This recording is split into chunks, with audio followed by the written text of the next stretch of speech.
Hi, Krista. Carrie, So so good. good to see you. Same here. So good to see you too. I'm so glad that we're meeting again. Our last two conversations were for me, when I got off those calls, I just felt so good. I felt so like vibrant and alive. And that's why I realize it's so important to continue doing this kind of thing. I don't know about you. I felt pretty pumped. I felt the same way, and I was surprised at how powerful the feeling was. It was just such a good feeling, and it is a good reminder to have these conversations and to talk about these things. We think that they don't matter so much, but they really do. And just remembering to follow the feelings. We have our daily list, and we have so much we have to do. It's really easy to get caught up in doing and not being really present and feeling and following the feelings. So I felt the same way. Absolutely. Yeah, for sure. I love that. And I had a couple things, today that I thought would be fun to chat about. My dad's in town and he's been kind of going on his own little spiritual journey. I wouldn't call it little. He is reading the Old Testament right now. So that's kind of a big deal. But he's come to a lot of really interesting realizations for himself. And so in our conversations, some things I had talked about, some of the conversations you and I have had.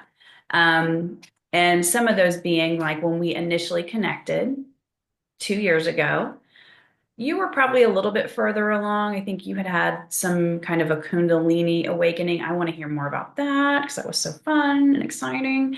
Well, I don't know if it was fun and exciting at the time, but it was interesting Yeah, to hear. yeah. And the ascension process and what that means to you, because we were hearing a lot back, when we first started, at least I was, about ascending. And there was a lot of different, nobody really could put it into like a solid context. Some people thought it was, we are going to be, elevating into these light beings and we're going to be going to heaven. There's different philosophies around ascension. And so, from your experience in these last couple of years doing the work, I'm curious to hear. First, let's start with your Kundalini and then what you've learned about ascension. So the Kundalini awakening experience is what I believe it was. I'm still learning about all of this stuff, so I'm not really sure, but based on what I experienced and what I have read and researched, that seems to be what happened. The nighttime between usually 2 a.m. and 5 a.m., the veil is very thin, the earth is pretty quiet, and that's when so many things seem to happen for me spiritually, whether it's dreams or hearing music or words or seeing things, or I'm just awake and I'm getting messages. Well, this particular night, and during this time too, I noticed that I just felt like I was vibrating, like my core was just like a little bit shaking all the time, this little vibration, this buzzing. And it didn't scare me or bother me, but it was different than anything I had experienced. So I would experience that more intensely sometimes at night. Sometimes I would feel like it really strong shaking that would wake me up and then I could go back to sleep. Well, this particular night I felt really strong shaking in my core and then really intense shaking at my feet. And when it continued to go upward to my legs and my thighs and my core. And then it just seemed to explode out the top of my head like a lightning bolt. And when it did, I saw this, what I know now to be a Merkaba, and it was rotating and all these colors and lights were coming off of it. It was a very bright white light. It was just an incredibly intense experience. And I remember really kind of being shook to my core and not understanding what it was and then realizing it. And the next day I was exhausted. I was just exhausted. So Yeah. it was a big uh, kind of opening of, I guess, all my chakras and just bringing that. I don't know what it was, but it was cool. And so that set you on a journey to start asking a lot of questions with your peers at church and that sort of thing, right? Well, I Is that had already been asking a lot of questions of my peers at church and things, and so at this point, I I was really not getting any answers from there, so I was finding teachers online that I was just listening to and then researching. So I didn't have anybody to talk to at all. I was just finding little nuggets on YouTube, really. Thank God for YouTube and all the teachers that are out there just sharing what their experiences were, because that's how I found things. When I would Google, I didn't even know what to type. I'm like, what do you Right. type into Google when you have an Buzzing. experience like that? Yeah. And you don't even know what the Merkaba is. Maybe you do, maybe you don't. It's like, I I don't had even no know what that idea. is. It's Metatron's cube. So now Yeah. I know all about Metatron, the Archangel Metatron, and Metatron's cube, and the Merkaba, and I mean, I still have so much to learn, but those Yeah. were words that I had never heard before. So I find it really, I love the journey of these things happening and then learning more about them and not knowing. Like, I could never go seek that experience out because I didn't even know it was an experience. Yeah, for sure. I mean, how do you know the questions? You don't even know what questions to ask. Like, there's a buzzing sensation in my feet that just shot up through my body. You think you're going crazy, Yeah. or you think there's something seriously wrong with you. At least I've had some of those symptoms too, where the buzzing sensation, the heat through the body, the heat in my core and my heart and my legs, and it could be anywhere. I'm like, am I having an autoimmune thing? Like, what is Right. happening? Yeah, Right. rashes. Like you mentioned, you had rashes too that kind of came up during that time, Did. and it's interesting because it's like, what was that? Was that, our shift, we were shifting into a higher vibration and our bodies just hadn't caught up yet. Yeah, Um, I yeah, think just the energy is so strong, and it takes your physical body takes time to integrate to those things. I think that's why sometimes we get really tired when there's solar flares or a full moon that's really impacting us. Our physical bodies can only take so much, and we do get tired, and we do have different experiences based on the energy that we're adjusting to. yeah, yeah, absolutely. And there has been quite a few solar flares in the last, I mean, a lot of solar flares. Recently, from what my dad was telling me. He's really into that right now. Is Yeah, that's cool. yeah. And he was talking about, how this new energy that's flooding onto the planet is going to be, it's sort of like the upheaval of the emotions, the darker, the lower, energy centers. Like it's sort of an upheaval process when you start to ascend your consciousness or, whatever you want to call that. Um, those darker energies, those old emotions, even like in our reality that we're seeing right now in politics, and we're going to see it, in our monetary system and that sort of thing. All of those kind of darker, icky energies are all starting to come to the surface, and it's bringing an awareness to everyone that maybe we didn't know in the past. We were sort of blind to it. Yeah. But Ascension, I wanted to talk to you about that a little bit because I don't know about you, but back in the day, I was watching a lot of like David Wilcock and Corey Good. David Wilcock was talking a lot about ascension, and his version of ascension seemed more like we were going to be ascending into the stars as light beings and these like enlightened humans. And it was this, there was a choice to ascend or to not ascend and to sort of stay in this like 3D dense reality. There was also another piece where there were almost two realities happening at once, a fear-based reality and more of a spiritual growth type reality, where essentially the outcome would be more of a heaven and earth type of reality in the end. And of course, none of us really know the answers because we're all just kind of navigating this all blindly.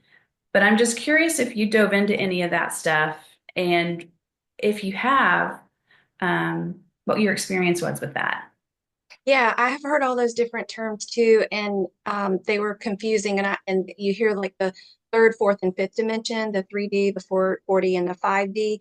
And so when I first heard them, I thought they really were different places that we were going into. And then you hear the Earth is going to split. There's the new Earth and the old Earth. And more recently, I hear more people talking about like you said, it's all happening at the same time. There are lots of different realities. They're all happening at the same time.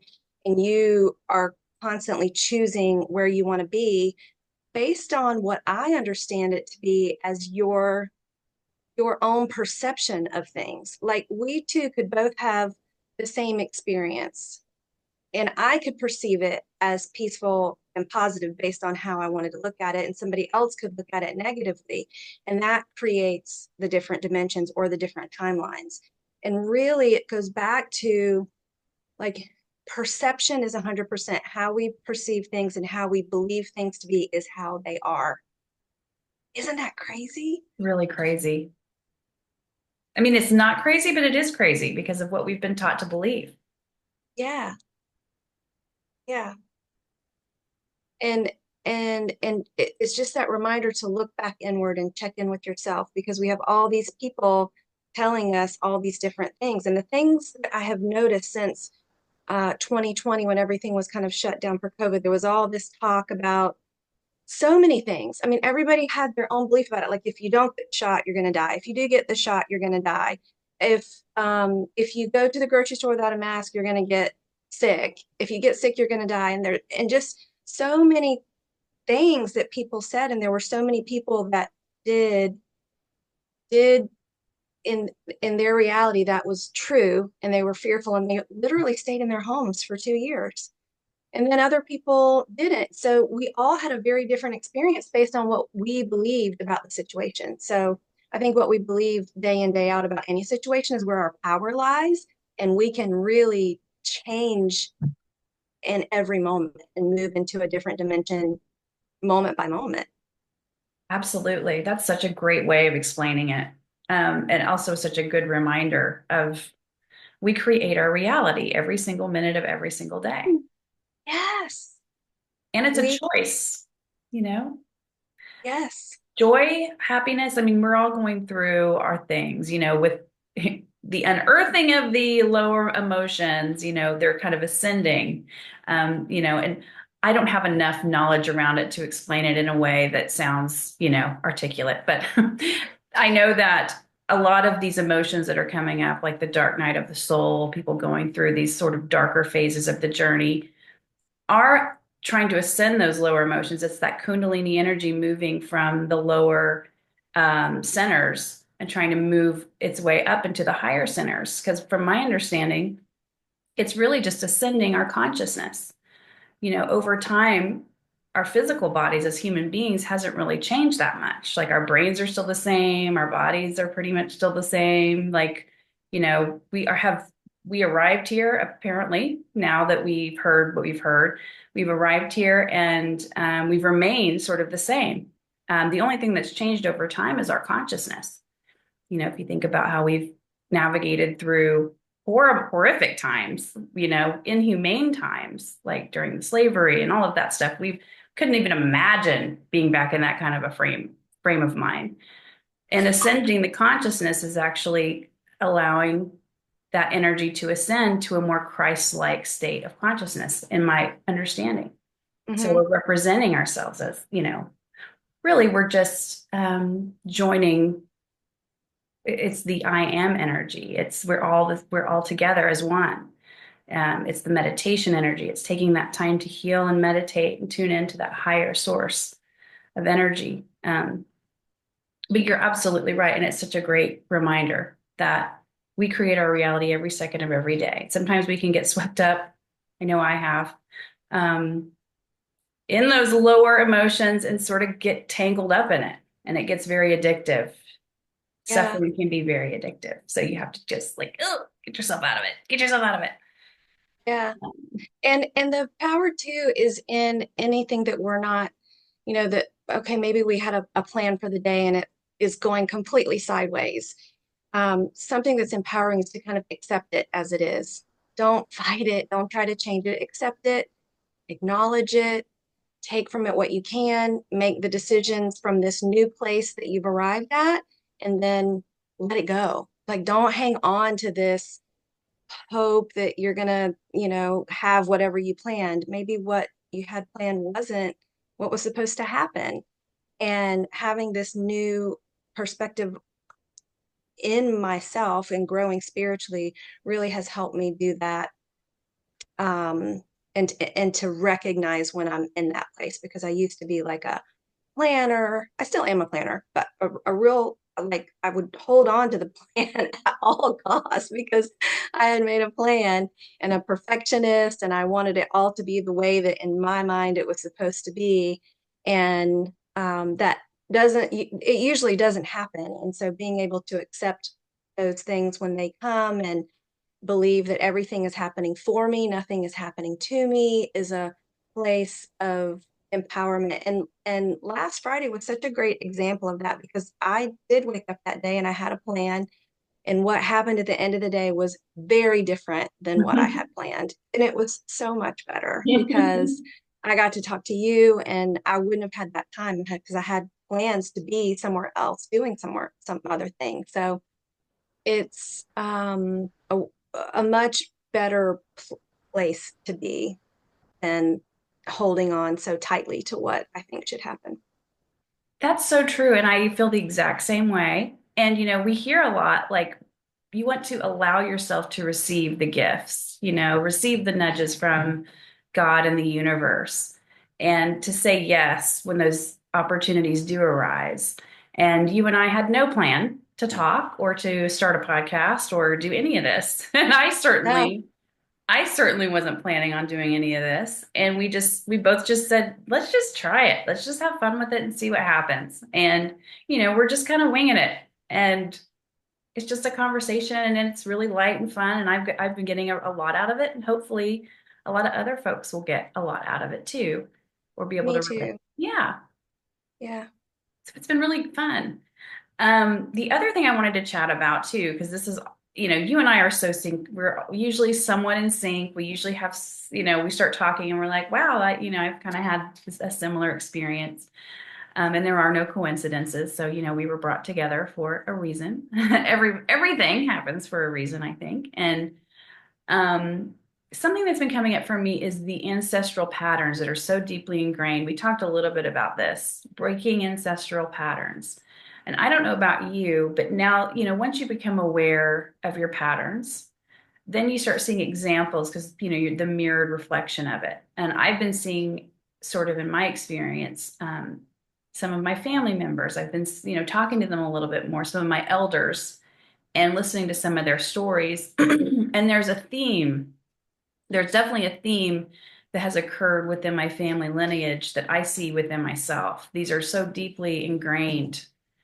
And I've heard terms like you're, breaking ancestral patterns by doing the work so that generations behind you don't have to endure that kind of energy.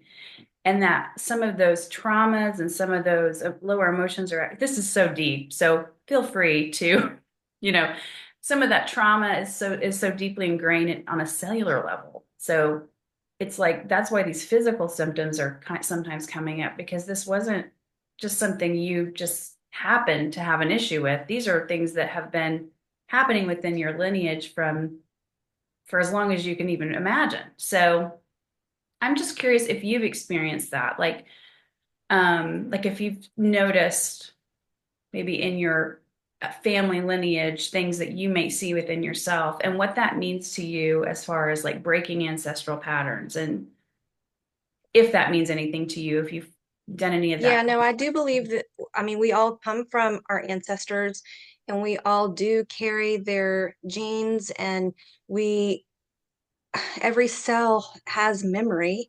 And it does come through on that, in that cellular place. And there are, it's such a mystery how it affects us. And I think it is important to look at ancestral patterns and try to change them. And Danny Morell talks about, and many teachers talk about changing them 7 generations before us and 7 generations ahead of us. So when we heal ourselves, we're not only healing our present day selves, we're healing 7 generations before us and 7 generations after us. Wow. It's very powerful stuff. And I think doing the work is really important just to grow ourselves and to grow in the way that we came here to grow. But I have four daughters, and so I certainly want them to have an easier time than I had. And I see it in them already. Like they came in already better because of the work that my grandmother and my mother did. Mhm. That's beautiful. You have some beautiful, lovely light being daughters. They're just absolutely gorgeous. They are, they are inside and out. They are amazing. Yes, they're absolutely beautiful. And that's really cool to hear. The 7 years, or I'm sorry, Generations, yeah. 7 generations. I've got a cat on my back. Oh, My hi. kitties have been we've had some tornadoes. This is Maya. Hi, Maya. We've had some tornadoes this morning, so they're a little shaken up over here. They've been That's some intense energy. The tornado pressure is really intense. is. The positive or the negative ions, I should say. I can certainly feel that energy too. So it's kind of giving us a little bit of an energetic lift. But Yes, the tornadoes are certainly like, oh, there's a sense of relief now that they've passed, where it's almost like a new dawn, a new dawn, a new day. And it yeah. definitely makes you appreciate things a lot more because there's a lot of folks around here. We've had, I think, 30 people or 30 families that have lost their homes in the last 48 hours. So it Wow. really helps you put things in perspective. Um, Gosh. Yeah, and this maintaining your cool during chaotic times too. Um, just how to keep your balance. I mean, and a lot of times that's, you're gonna kind of fall off balance and stuff. But I was gonna ask you about that too. When we started this work, for me, I was in my little bubble, my little happy bubble, for a long time living up in Canada, where I was doing all the work kind of solo.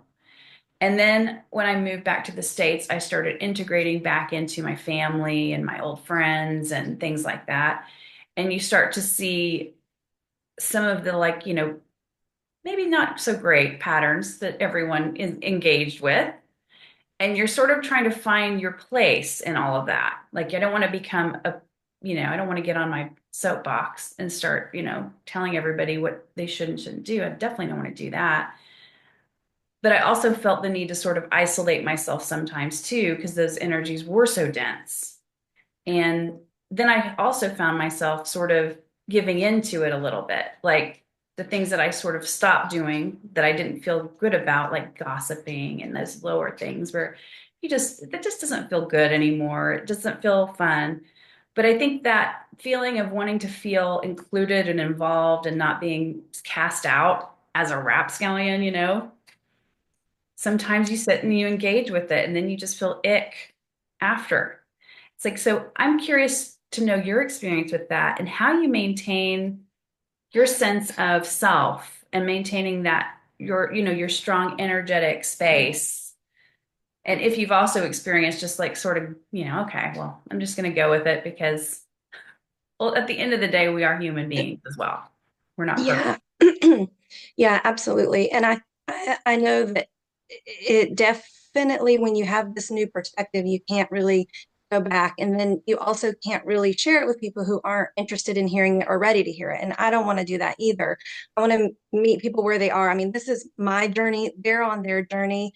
We don't have to be on each other's journeys, and we can love each other where we are, but we can also, when it comes to gossip, we can separate ourselves, we can leave the room, we can, if it comes to it, we can say, listen, I love you, but I find that when I talk bad about people, I feel bad. And I don't want to do that. I mean, Mhm. if you have something that you want to say to someone, maybe say it to them and let's not talk about them if they're not here, or whatever it is that you feel led to say. And if you don't want to say anything, I think protecting your energy and being aware that those things are affecting you is really valuable, and it should be a big priority. And it is true that relationships are going to shift and change. And there's a time, certainly I'm in that time now where I don't have very many people that I talk to. Mhm. on a deep level. Of a surface level, of course, we talk to people, Mhm. all the time, but to be able to share these things, um, there's not that many people. So but I'm listening to people online that are of the same mindset, and I'm learning and growing there. So it's just finding what feels good to you, what feels right to you, and everybody should do that for themselves. Absolutely. I think one of the funny things or challenging things that I found over the years that I'm sort of coming to terms with is I would isolate a lot, even around my family. I would isolate, even though, they're all here. And I would sort of go into this isolation mode, which is this is just one of the things that I like to do when I feel overwhelmed or overstimulated in certain environments. I like to go inward, and it's not that I'm depressed necessarily or anything like that. It's just I need some space to sort of recalibrate my energy. But I think it's so valuable and important to maintain those like-minded relationships, like with you, so that we can have those conversations. Um, but I also don't necessarily, I also want to be engaged with the people that I love as well and be able to maintain my energy and not allow the lower energies to sort of suck me down into it. You know what I mean? I have a Yeah, hard time we're all empaths, but as an empath, it's hard not to sort of get caught up in it. So it's a constant um, cycle of, do I just separate myself? Do I keep allowing myself to kind of get pulled into some of that stuff and then just keep doing that work? And I think that's just something I need to figure out on my own journey. But I'm sure a lot of people have that come up. And there's no necessarily right answer for that. But I mean, I like what you said. It's just, we're not here to change anybody. We're all on our own paths. And this is something that came up in conversation with my dad too, where we were talking about, when you are on this journey and you start seeing someone kind of stray off into more of maybe a path that's going to be a little bit harder for them. You see them kind of taking a pathway that you're like, oh shit, are you sure you want to do that? You're actually doing them a disservice by trying to intervene or try to um, save them, because you're not allowing them to learn the lesson. And I thought that was really cool because all of us have kind of veered off path at some point in our life. We all have paths, you know. We've all veered, in directions we probably didn't want to go in, but we all learn so much from that. At least I have. So I'm sure, you know, yeah, for you that's happened as well. And yeah, for sure. And I just know that, I mean, as much as I want to intervene, because you see it, like you can see the whole picture for them, and like you a can see train where they wreck. are, and if they Yeah. make that choice, you can see 5 steps down where that's going to lead them. But if they can't see it and they don't want to hear it, it's just going to be a waste of time and energy for both of you. And they're still going to do whatever they're going to do. And at the end of the day, God's got them. Like they're on their own journey. Of course. They're protected, and they're going to get where they're supposed to be. They're exactly where they're supposed to be, and they're going to get where they're supposed to be. And we don't have to do anything. Mhm. Now, if they ask us and they really want to learn, and it seems like they're very open to listening, then we can share, and then they can still do whatever it is that they want to do. Yeah, But we don't have to feel the responsibility of their decisions on our shoulders. absolutely. And I think the best way we can do this work, and something I've heard from Esther Hicks, and reading some of those books and watching some of those videos, is the only person you can change is yourself. Absolutely the only. And so if you think you can change people outside of yourself, that's going to be an uphill battle, and it's not going to be any fun. Um, but as we Yeah, and start to change, yeah, and do the yeah, work. and she says too, because you talk about the tornadoes and these families that have lost their homes. I mean, my gosh, my heart just aches for them. And I remember people asking her questions about tragedies, and you know, I, saying that they were up crying at night and praying, and they're just lamenting on their behalf because of so many things that are happening in the world. And her perspective on it is, you're not doing them any good by being sad or hurt on their behalf. The best thing you can do is stay in a high vibration, stay in a place of joy and gratitude. And that energetically is what helps shift and heal things. And that was a really interesting perspective, and I thought it was very empowering because what can we do? I mean, making ourselves so upset over these things that are happening to other people doesn't do them any good, and it doesn't do us any good. So the best thing we can do is maintain ourselves and a higher energy, higher thoughts, happier thoughts, being grateful. Yes, I love that. Absolutely. And that's the other piece is just showing up in a higher vibration. I've heard from her that when you show up in a different vibe or a higher vibration, the higher vibration typically is sort of, I don't want to say overrides, but the lower vibrations tend to want to meet the higher vibration as opposed to vice versa.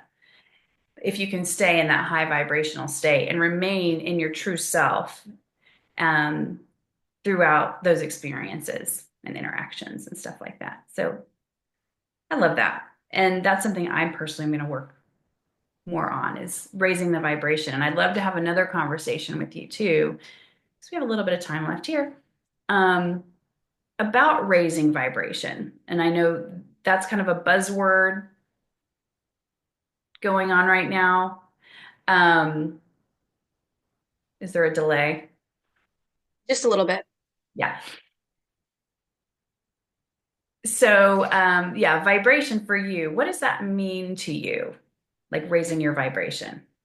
I think it means your mental state, your emotional state, really your emotional state. So we have disempowering emotions like fear and anger and jealousy that are considered lower on the vibrational scale. And then we have emotions like peace and joy and gratitude and love that are higher on the emotional scale. So it's shifting your state. So if you're in traffic and somebody cuts you off and you feel anger, that's a low, that's a lower vibrational emotion. And you can continue with that, or you can shift it and you can say, okay, take a deep breath. Thankful they didn't cause an accident. We're still fine. And you just can shift out of that pretty quickly. So that's what it means to me. What does it mean to you? Yeah, very similar. I heard somebody say that when someone throws you a hook, so if that guy in traffic is flipping you off and pissed off at you and, cuts you off, don't take the hook. That's the karmic cycle, meaning basically if someone else is upset, it doesn't necessarily mean you have to react to it. And by not No. reacting to it, you stop the cycle of karma too. Because if I would have reacted to him flipping me off, who knows what could have happened? We would have gone into some road rage situation where we're both, at the median, having an argument, or, you never know what could happen. Um, and so the term I heard was when someone throws you a hook, basically don't accept it. If someone's upset or screaming or yelling or in they're kind of in a low vibe like, situation and they are trying to pull you into it, don't buy into it, you know, remain in your strength and your higher vibration. Absolutely. Yeah, and I love that. It's a very good reminder. It's probably easier to do in theory than in practice, especially for me. Yeah, sometimes when you're triggered like that, you Hmm. you have this automatic response, and the the brain just kind of fires off, and your mouth just fires off before you have time to capture it. But if you practice just taking a 3-second pause before responding, you can really change what happens.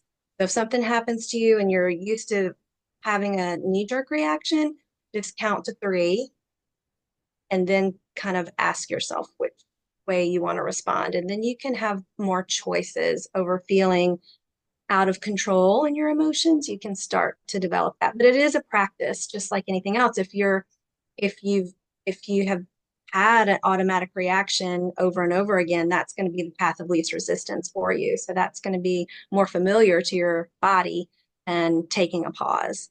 But the power is in the pause. Oh my gosh, the power is in the pause. 100%. Take breaths, take that 3 second pause, and you'll see in the end, they may get the last word, but you're going to get the relief and the ease and the peace. And what I have found is sometimes it can be even a longer pause. Like if I take a 3 second pause and I know I'm not ready to respond, I'll just say, I will circle back to you when I am ready to respond in a positive way. Because if I Mhm. say something right now It's not going to be pretty. and I need more than 3 minutes to get a Yeah. different perspective or Yes, 3 seconds. But at least absolutely. if you have that pause, you have that place that you can go to. Whereas if you just respond, you've responded and that's it. Absolutely. Well, Krista, we are running out of time at the moment, but I have had such an amazing time talking to you. Thank you so much for getting up at the break of dawn to have a conversation. It was Thank, fabulous, as usual. thank you. I can't wait for the next one. Me too.